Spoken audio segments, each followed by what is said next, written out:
বৃষ্টি শহরের মানুষদের কাছে আনন্দের হলেও গ্রামের হতদরিদ্র ফ্যামিলিদের কাছে বৃষ্টি মানে অনেক বেশি ভয়াবহ আর অনেক বেশি খারাপ। যাদের ঘরবাড়ি নেই তাদের তো একেবারেই। আবারও চলে আসলাম ছোট্ট একটা মিনি ব্লগ নিয়ে, কারণ তোরা মিনি ব্লগগুলো দেখতে ভীষণ পছন্দ করো। তো যাই হোক, এই অবিরাম টানা বৃষ্টির কারণে এত পরিমাণে ক্ষয়ক্ষতি হয়েছে যেটা তোমাদেরকে বলে বোঝাতে পারবো না।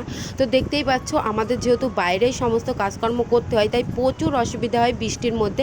আর এই আষাঢ় মাস পড়া থেকে আমার মনে পড়ে না যে একটা দিনও ঠিকঠাকভাবে রোদ্দুর পড়েছে আর কি। তো আষাঢ় মাস থেকেই বৃষ্টি শুরু হয়ে গেছে, এখনও কিন্তু থামার কোনো নামগন্ধই নেই।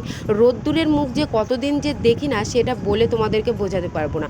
এই জলকাদার মধ্যে সংসারে কাজকর্ম করতে হয়। বেশি খারাপ অবস্থা তো আমার পাশের বাড়ি এই দিদিদের।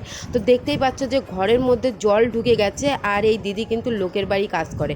তো লোকের বাড়ি কাজ করে এসে দেখে যে পুরো ঘরে এরকম জল ভর্তি।